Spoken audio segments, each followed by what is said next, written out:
thank you for joining us for this first episode. I'm going to do the awkward 2-sentence bio, even though I'm looking right at you. Sounds Okay. good. Let's do it. Leigh Patel is a professor at the University of California, Riverside. She's an award-winning author of 4 books, including Decolonizing Education Research from Ownership to Answerability, published by Sage, and one of my personal favorites. And Youth Held at the Border, The Politics of Inclusion, published by Teachers College Press. She is also a proud board member of the grassroots organization Education for Liberation. Leigh, welcome, and thank you for being our first guest. I am excited to be here sharing space and time with you, and I'm sure our audience is just as excited. I'm thrilled to be here. I'm really honored to be part of this series, and I'm excited to be in conversation with you all. Dr. Croom, thank you for all of your work in organizing, facilitating, coming up with some questions. It's going to really help us fill the space with some good thoughts. Yes, thank you. And I definitely have to acknowledge our graduate students who have been very helpful, Bernice Sanchez, Melanie Harris, and a few others. So let's start with a question that I think is central to this series. So when you hear the idea of woke research, what does it elicit for you, and how, if at all, does it resonate with your work? So I really appreciate, this is a good time also to shout out, which I know you have already, the leadership of Dr. Leigh Patel Davis. I mean, when I hear the word woke, which of course is a word that is used a lot, but when I hear it, that means that I think that the person has some idea that they're not brand new to the history of this place being built, this nation in particular, the settler colony being built out of stolen labor on stolen land. Like that's, to me, I think like, oh, okay, you might have an understanding of that. So attaching the term woke, which to me indicates or gestures or has some kind of hint that a person understands that this is a society that is stratified not by accident, but on purpose, and does so very efficiently through certain institutions, including schooling. So then when I think about how that might attach to the word research, then the very questions of how we build knowledge has to have some kind of grounding or reckoning. And I really like this word reckoning. Like we have to reckon with the fact that knowledge and who gets to create knowledge that lives behind paywalls in universities has a lot to do with patterns of who is just safer and has more well-being in society. So those are the first things that come to my mind when I hear this phrase woke research. Okay. Yeah. And so you gave us a little bit of how maybe this connects to the things that you're often thinking about and putting at the forefront of your own scholarship. Mm-hmm. So why those issues? Why now, and why you? Or in other words, can you tell us a little bit more about your research, how you've come to understand what's at the center or forefront of your scholarship, and your relationship to the issues with which you've chosen to engage? Mm-hmm. Yeah, thank you for that question. So I think that part of being woke means that you want to do something about that. It would be wrong to be, I think, morally wrong and certainly in terms of just intellectual thought wrong if a person were woke to inequities in society and just was fine with that. So with my own research, it's meant different things at different times in terms of where I see an appropriate question to ask that is appropriate for me to ask, that is appropriate for me to be in a place working on a question with others that has taken different shape at different times. I think one of the tendencies that we might be in this moment is thinking that woke research means participatory approaches. And it doesn't have to mean that at all. So the project that I'm working on right now is doing a whole lot of archival research. And it's not a participatory action research project in the sense that I think sometimes gets conflated with what woke research needs to be. And that connects to me this idea of answerability, like what's an answerable way for me to engage in this question? And sometimes that means building the question itself with the participants who are most affected by the conditions of that question. Sometimes it means going through and doing the archival research that those folks don't have the time to do. So I think woke can mean a lot of different things. It has meant a lot of different things for me with different research across different problems that I focused on. I'll add that one of the things that I often, when I have to write that 2-sentence bio about myself, which is always awkward, I'm a person who believes, doesn't even believe, I know that narratives facilitate structures. So what that means to me is that the stories that we tell do a lot with how we are okay and not okay with the conditions that we live in. So almost always my findings have to do with shifting those narratives. So the project that is very archival right now, I'm looking at the relationship between study and struggle. And the fact that anytime there has been, for example, the establishment of Black studies on college campuses, of ethnic studies, we're in the spring 50th anniversary of a massive walkout in East Los Angeles High School where students, Chicanx students, were demanding better education for themselves, that a lot of times the progress that has been made in educational settings has been part of struggle. So for me, that wokeness and why me and why this and why now is I have more time to be looking at those archives than lots of other people do. And that's one of the things in the Academy. We have time and access to resources. Mm-hmm. So sometimes that why me, why this, why now, those answerability questions don't automatically have to mean in collaboration. It's great if it is, but I see this kind of tendency going on right now that wokeness means that it has to be par work, and it doesn't have to be par work, even though we need lots more of that.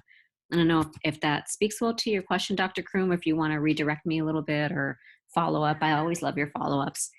No, I'm sitting here trying to take notes, and I'm like, wait, I can't. No, it's not recorded. So it's recording. You don't have to take notes. It is, but it helps me to think about, right? Like even, you're specifically illuminating participatory action research, right, as one methodological and methods approach that people are often, when we think of this idea of woke, people are often attaching to that.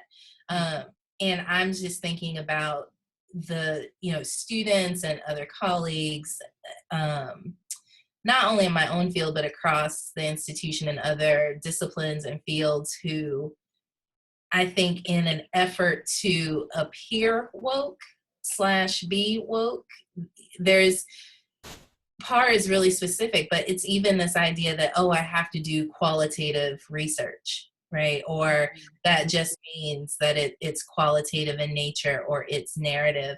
And I'm even thinking about, for the graduate students and doc students that I'm working with, and your comments around at this point in your career with what you know and where you are, like having the time to both sit with the questions that are most pressing for you in the context that you're at, but having the time to be thoughtful about then how do I go about engaging with those questions and like finding the most appropriate ways to do that. Whereas I think a lot of times folks are like, no, it has to be this way, right? If I am doing research that it might be considered woke or critical, that it has to be qualitative. It has to be that I'm engaging with people, doing interviews, that kind of thing, as opposed to the understanding that there's lots of different ways to engage the questions that you have.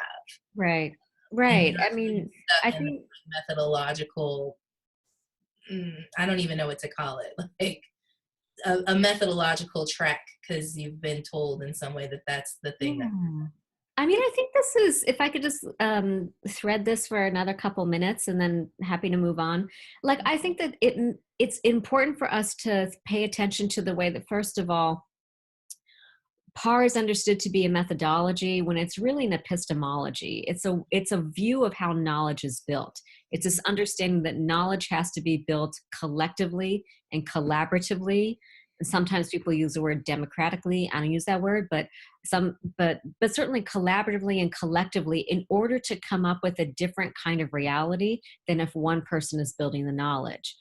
And, one of the most cited folks, particularly in the West, is Michelle Fine when it comes to PAR. Michelle Fine has her training as a psychologist and was using statistics for a long time before weaving in some qualitative approaches. But I think even that pathway, that genealogy of how we've gotten to a place that woke research must mean that I need to be doing PAR, which is a methodology that is qualitative. I think it's that's instructive to me, that we've made lots of oh, look at this kind of corner we've painted ourselves into for what it means to do woke research, or what it means to do research that is answerable, or that is with folks instead of on folks. I couldn't do a lot of the work that I do without being able to draw from some important large scale statistical, not necessarily inferential, because then we get into this whole bell curve thing. That's a whole other topic. But I need folks doing large scale statistical research that helps me to be able to link, for example, how much segregation in schooling has to do with segregation in housing. I'm not the person to be doing that statistical research, but there are ways. There are lots of folks that come to mind. There's Matt Delmont, Matt Desmond, who do really careful ethnographic work and weave in statistical information purposefully. So there's a lot of ways, to your point, there's a lot of ways to do woke research, but I think it's also really instructive to pay attention to the ways that we might get wedded to a particular approach, because that's just a good reminder for us to be like, oh, wait a minute, let's not get too winnowed into one approach, because one thing can't solve this intertwined, shape-shifting behemoth that is societal harm. Mm-hmm.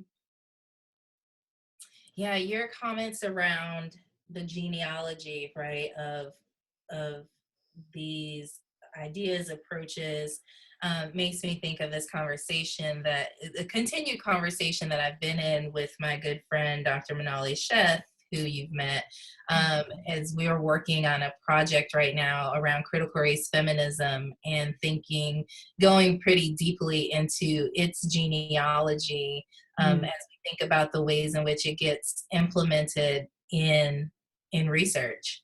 And so I think your point there is resonating with me as I think about even my own research and the types of conversations that I'm having about really getting a grasp on where things came from and how they are being shaped. And in particular for us, we're thinking about the ways in which these ideas are being pigeonholed or trapped placed in a box to mean a particular thing for only particular kinds of questions, and how that could potentially be limiting. So your comment there makes me think about that a little bit more. Yeah, it's something that I really am indebted to my friend and colleague and sister, Eve Tuck, who has made me think a lot about, we kind of entered this, the two of us were talking about citation practices, and Eve started along with some other folks a year-long project. It was called the Citation Practice Challenge. And the challenge basically was, what white dudes are you not going to cite for a year? And which Black feminist third world women of color are you going to cite for this year? And it was a challenge, I think, in order, at first I misunderstood it as being kind of an affirmative action kind of thing. Of okay, these folks have been cited for way too long. Let's give some shine and light on these folks. And through conversation with Eve is nah, that's the most skating on thin ice, superficial level of this. That is true that, everybody cites Bourdieu and Foucault, and I don't know the white dudes particularly in higher ed, but I'm sure there are a ton of them. And those folks get cited a lot. What if we stopped citing those people and purposefully looked for knowledge projects that have been constructed through women, and usually those have been collaboratively constructed because of the way that women have had to be with each other in order to keep the world running? It takes us to a different place of what kind of knowledge. And that's the reason to do it. So I just was grading one of my students' papers on amazing students. And the student talked about his understanding of literacy. And he was saying, he quoted John Donne. And he said, John Donne wrote something to the effect of, "No man is an island." And he wrote a great paper. And so I said, I just encourage you to think about, if you started with some indigenous thinkers where the idea of interconnectedness is so diffuse and has been centuries long, where you might end up with a similar kind of sentiment, but that wasn't phrased in terms of such a Western genealogy of, of individualism versus collectivity. So it's just another example of that. It takes us to a different place. Yes, definitely. I love it. All right, I'm going to move us forward. Okay. So your work I think, is expansive, and it crosses many educational contexts. But, given your background, it's not a but, and given your background, your experiences, and the particular issues of inquiry that you engage with, why have you, as of late, chosen to really center higher education as a context in your work? Oh, thanks. I really appreciate that question. Mostly because I just been working in it for a while. And so I think this is just part of the blessing and curse of being a writer and a thinker. I think it has something to do with being the youngest. I think the youngest kids and families tend to be the ones who look around and be like, wait a minute, why is that? So the last book that I wrote, Decolonizing Educational Research, really came from teaching 13 years of research methods courses and working with really wonderful students, but also understanding that higher education, doctoral programs in particular, are basically, this is again, I think a turn of phrase that I first heard from Eve, are basically voc ed programs for becoming a professor. So, in research methods courses, I think for some people I was a wonderful professor, and for other people I was fantastically frustrating, because I could say, all right, I can show you like little guidebooks of how to write an interview, but that is all fake. And just because you can think of a question to ask does not mean you get to ask that question.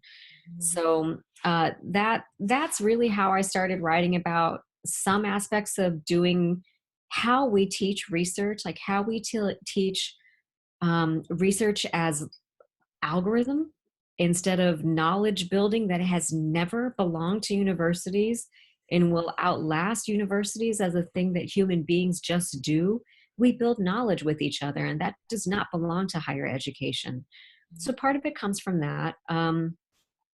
I've written a little bit about desiring diversity and backlash to that desire in higher education. Again, directly from my experiences, and then reading a lot more about what it means for us to be, really informed by the work of folks like Sarah Ahmed, what it means to be in this moment where we very, very, very much want the optics of diversity.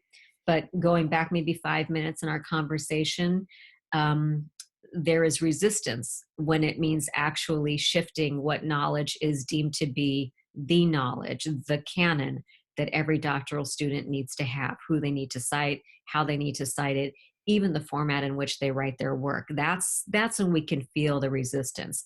That's where we can feel it sometimes even when the demographics in the room change, but we definitely can feel it when there is a threat to what knowledge is deemed to be the canon.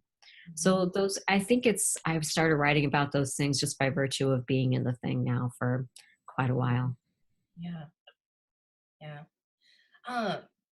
And so you mentioned your book, Decolonizing Education Research, which I said earlier, I have actually used in the past. I've taught a course titled something like Critical Qualitative Inquiry or something like that. I think those words were in the title.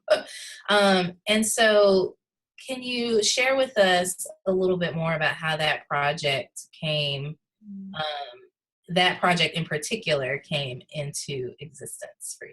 Yeah, thank you. These are just such lovely questions. That project came into existence. I think I was really I think I've always been raised well by women my entire life. And I wanted to start the answer to that question because that project, I became interested in decolonization, and I became interested starting back with the job I took after I finished my PhD and was working in Hawaii and doing some state level policy making. And so it always was, learning more and more about colonization and then teaching these research methods courses, and then really feeling, so to speak, where the rubber hit the road. Like lots of, I'd say little kinds of cute, clever, silly things to my students, like, just because you find a gap in the research doesn't mean that you should fill it necessarily. Like that, maybe that gap exists for a reason, and maybe more to the point, you are not the person to fill that gap. So, but coming to write that book meant really being raised by, and taught, by raised I mean taught, by lots of Indigenous folks who I think saw something in me and something in what I was saying that also, Indigenous people can't save us from colonization, that we all have different roles to play in how we undo and redo how we've learned to be in the world. So I was very well supported by almost all women, but many, many people over the course. That book took me 5 years to write, and that is the skinniest little book out of the 4 books that I've written. It is like, I call it a chubby pamphlet. Like there's a lot in it. It's very, very small but mighty. 5, 3.5. Small but mighty. I was just out visiting, being invited by my good friend, Dr. Vajra Watson at UC Davis. And she just had me laughing so hard because she has it as one of the choice books that her students can read in her class. And she teases them. She's like, I know you're going to run straight for this one because you think it's little and skinny, and so piece of cake. And then when they have to do a presentation about it at the end, they're like, we don't even know which. We could do it about 1 page. So there's a lot in there. But I came to write it by I think, like fits and starts, making some progress and some ideas, but then also needing to be taught, like getting these really helpful tugs on my coat of like, hey, you might want to read what this person has written about that, and just putting in the work of reading thoroughly and reading deeply what people like Nina Deloria have written, Malia Villegas, Eve Tuck, Linda Smith. There's so many people to be talking about. Eileen Morton Robinson. That's really how that book came to be. But I swear, Dr. Croom, so much of the things that I write start out of some place of frustration. And I don't really know, for me as a thinker and a writer, I don't really know what I think about something until I sit down to write about it. And then I continue to write about it, and I continue to read, and I see more connections. So that's a really beautiful question. I don't know who gets this treat of being asked of like, how did this thing you wrote came to be? Like, that's just a gift of a question. Thank you. Yeah. And I wanted to ask a follow-up, specifically one of our ASH 2018 doctoral interns provided this question, particularly from your book. And it says, in your book, you mention a practice that all researchers should take up, and that is of pausing. Remember this? Yeah, pausing. Yeah. And saying that in chapter 5, researchers need to pause in order to reach beyond. Can you talk a little bit more about pausing as a practice for researchers, and maybe provide an example of when in your own work you have taken that pause? Yes. You're gonna have to rein me in. Okay. So I think that I think that one of the biggest challenges that educational research as a culture, because we're a culture, right? There's like certain practices that are shared ways of being and doing and acting. And what I see in K-12 and in some of the work that I've gotten to know in higher ed is there is a fascination with symptom reduction rather than actually shifting how we think. So, I'm not the first to say this. Many people have said this. There are many other fields in which we don't have to first lay out the premises that this is a system built by stolen labor on stolen land, or to put it in more academic terms, this is a system that is built through stratification that uses created race as being one of the most efficient conduits in order to deliver well-being for a few and at the hands of suffering of many.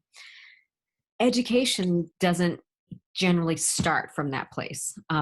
We start from a place where people are underprivileged or at risk. We use lots of different phrases like this. We talk about risky behaviors.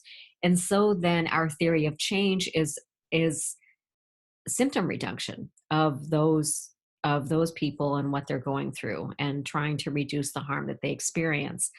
And that to me is where I always feel a big pause, like, mm. So if we are constantly reducing symptoms, something that I heard, I don't know if he's still the president of the Schott Foundation, but then at least then president of the Schott Foundation, John Jackson, say, what if we were to think about the K-12 system, and I would say also the post-secondary system, as one intertwined effective intervention for white middle class and upper middle class students. It is intertwined, it is effective. But if we think about that word intervention, right, then we can see, oh yeah, this is one comprehensive, successful intervention system for that population. So there's no need to reduce any harm with them. But when we use interventions with populations who are cast on the underside of humanity, to use a phrase from Sylvia Wynter, then we think about interventions and fix-its and how to get them through. So I mostly want that pause for most of us, for us to think more broadly and then think about how our specific work relates to this broad, long, centuries and ongoing project of safety and well-being for a few at the hands of suffering and acceleration of death for many.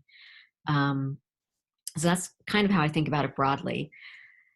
In my own work, I mean, there are many, many times when I've paused just to think, like, who gets to hear this? Working with lots of young people who live very precarious lives. I have paused many times about who gets to hear this story.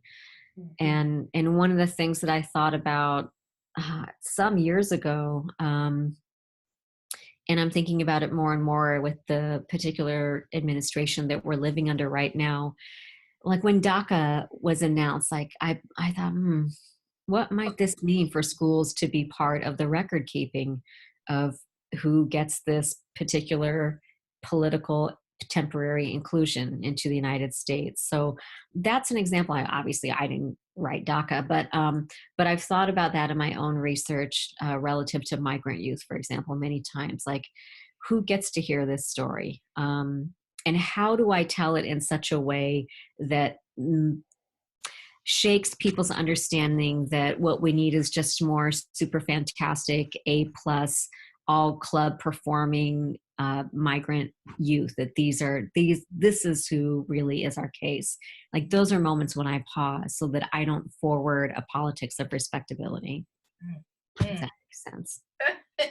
Yes, it does. It makes a lot of sense. And yeah, right? Yes. I'm sorry. You have gotten me at a loss for words, because I have like 500 things running through my head, and the only thing that can come out right now is right. Right. Right. Yeah, like who is going to hear the narratives that we create or continue to shape or perpetuate, or all of that. And the respectability politics one, I think, is, I mean, as a self-proclaimed and evidenced higher ed scholar, right, is one that I think is a big conversation happening amidst some scholars, particularly in the context of wokeness. And the tension, I think there's a lot of tension right now in higher ed research between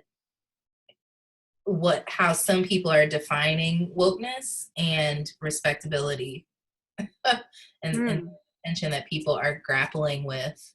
I think it's around existence and knowledge production, right? Can I exist in this space, in this context, in this place, with questions around equity and justice and liberation, for example, and not be right and not play with these ideas around respectability, and perpetuating these narratives around respectability, even when it's those narratives that are getting pushed to the forefront at every point, at every turn, rather.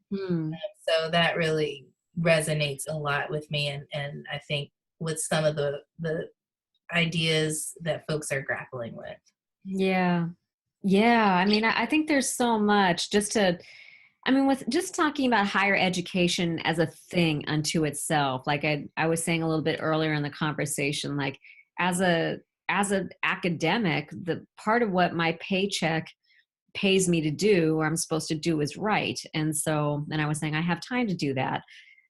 Yeah, I have time. Like at the same time though, we put tremendous pressure on, the tenure track positions are decreasing. We put tremendous pressure on junior scholars. Like one of the reasons why I didn't even realize until becoming a full professor and being able to be in the room for all the discussions about who gets reappointed as clinical, who gets reappointed at assistant, who's going up for promotion tenure. It has become very valuable for me to say, like, after the case is presented and this person has published in 3,000 places, and they're all 2,995 of them are the top journals with these impact factors. It's become so important for me to think and to say, like, but I want this scholar to be doing and being a human being for the long game. So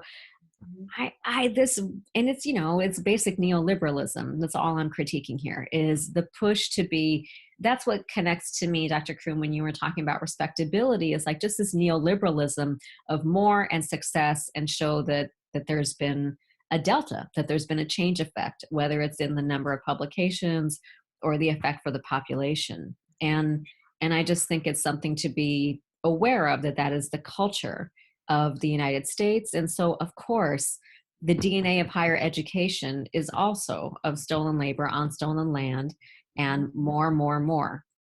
So we just have to be, I think, particularly those of us who have been able to achieve, or have been granted, gifted, snuck in, however you want to think about that, some places in some of these rooms, it's on us to say, maybe the goal isn't for this person to end up with a chronic disease in 5 years. Right. Maybe that's not what we should be aiming for.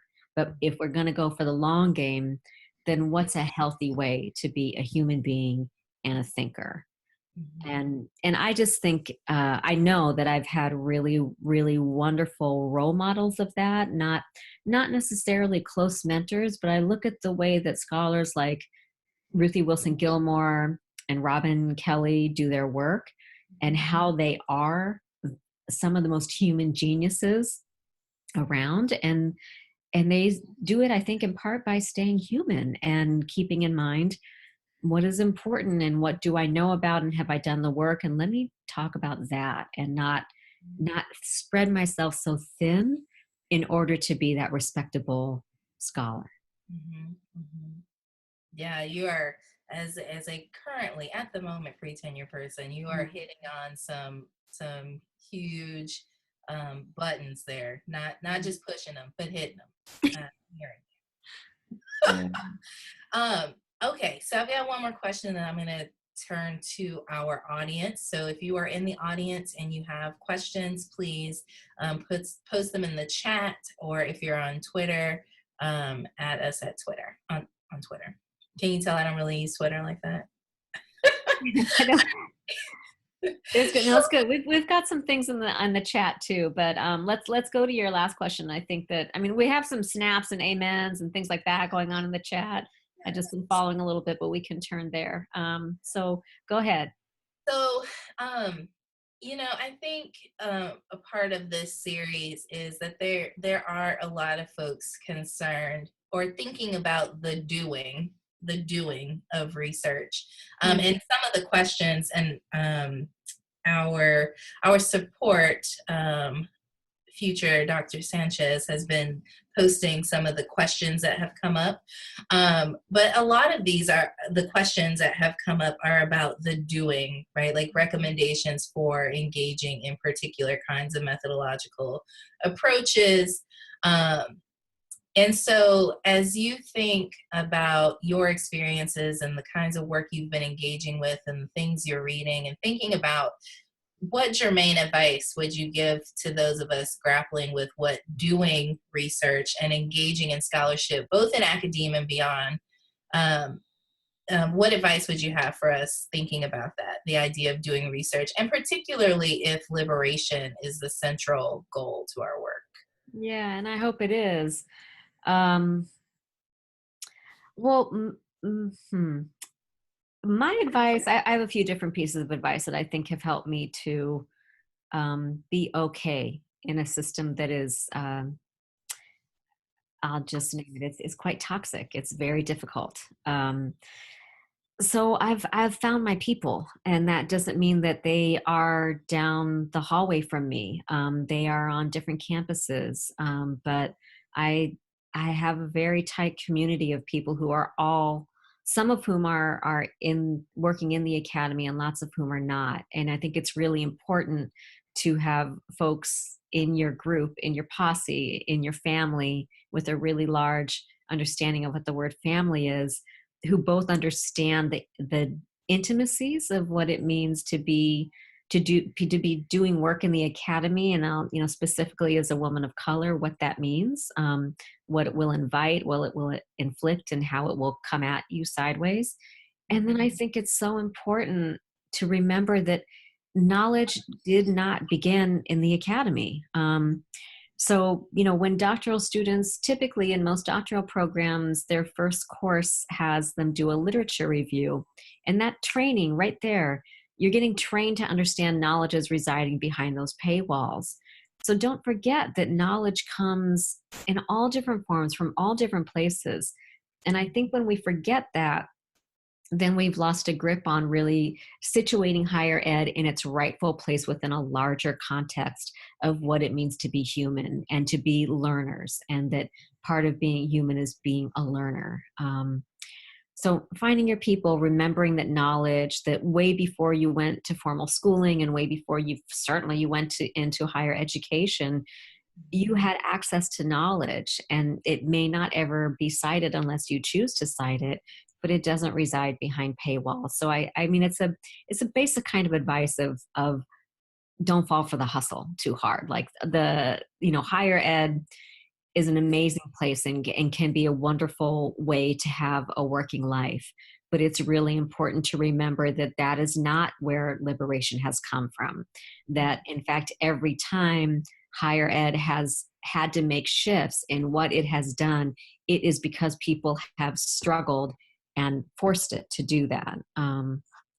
So again, we're in the 50th anniversary of the time that really gave birth to Black Studies and Ethnic Studies departments and Women and Gender Studies departments. So just remembering that higher ed didn't come about to these things like, oh yeah, we should have a Black Studies department. No, people sat and put their bodies in the way of harm in order to make sure that these knowledge production places at least gave a nod to the knowledge that is what has sustained communities, and really much more, in a much more politically analytic way, has literally sustained the United States for a long time. Awesome. Thank you. So we've got several questions here. So Great. There's one here from Moira Ozias. Oh, hi, Moira. How you doing? So Moira says that you've written and talked about learning and education as fugitive and insurgent. Higher education research rarely recognizes this or methodologically accounts for it. How do you, Dr. Patel, account for fugitive and insurgent learning for education in your own research? Thanks for this question. So it comes down to how I understand learning, and how I've learned what learning is. Some of that comes from reading people like Robin D.G. Kelley, like Fred Moten. Some of it comes from what I've learned from my mother. Some of it comes from knowing, not getting confused that achievement in school is learning. So I think this is one of the biggest things that I try to disambiguate for the students who take courses with me, is that studenting is different than learning. That if somebody is in higher education, I know they know how to student. Like if everybody were in the chat who we could see them, like they would look how we're looking at each other, like they'd be engaged and their eyes would be facing each other. They'd be nodding. So like how you're nodding right now. And when I'm teaching my classes, like you all know that's how you're supposed to student. You know that you can't sit in the front row and fall asleep, because then I'm going to think like, oh, well, this person's not interested. And I have no other idea what's going on in their life. But studenting is not the same thing as learning. And I think of learning as this really, really risky thing of letting go of what you know to reach for something that you don't know. And to put an even more finite example on it, like the times that I have seen white students in particular take courses with me that are about all the things that we've been talking about, really reordering how they are inside of themselves as they learn about how the Irish became white, for example, when I was teaching in Boston, and really having to reckon with what that means for them and who they are and how they understand themselves relative to becoming professors or teachers or whatever they imagine themselves to be. That's an example of learning where you can no longer be the person that you used to be, because now you know something and it's altered your interior. So I feel like that is a fugitive act. It may not always be propelled by a desire to flee, but there is something in there that is if I have two handholds on something that I feel pretty sure of, learning involves at least letting go of one of them to reach out for something that I'm not sure what's out there, and I for sure don't know what it's going to mean for me and how I understand myself and how I interact with other people. So that I think of learning as a fugitive act, and sometimes as an insurgent act, particularly when it is seeking liberation and seeking freedom. And that, I've learned about that again, some from some particular thinkers and scholars, some literally from my mother, and how I watched her learn over the years and become a different person as she's needed to become a person as she's aged and had different responsibilities. Some of it comes from studying Maroon communities. So as long as there has been this oppression and racist capitalism going on, there have been Maroon communities, and that is fugitivity. And to me, that is one of the most human practices that I can possibly imagine. Yeah, thank you. Yeah. Let's see. I think we've got a graduate student question here, Latasha Rowley. Great. PhD programs at PWI's mirror colonization, ownership, and power. I think that's a claim there that Rowley's making. And so what are your thoughts on how a graduate student can maintain survivance in these environments? Well, hi, Latasha. Thanks for this question. Yes, that sounds like a claim to me too, Dr. Croom. PhD programs at PWI, just to repeat, mirror colonization, ownership, and power. I think especially with this idea of property, right? Like intellectual property. That to me, that's a colonial move. And the things that I've learned about settler colonialism is that it deeply desires always to, first of all, erase indigenous people in order to then claim land and recast it as property, not as life and not as mother or child or grandmother, but as property. So going back to Latasha's question here, how can a graduate student maintain survivance in these environments? And survivance, for people who aren't familiar with that, is a term that it really has a lot of resonance with, I think, indigenous communities. So I'd suggest first, if folks aren't familiar with that term, getting to know the term and its genealogy, and then seeing if it's appropriate to use with different populations in different contexts. So I think what I might do is maybe supplant just a little bit different term and broader term so that it might be able to speak to some more audiences.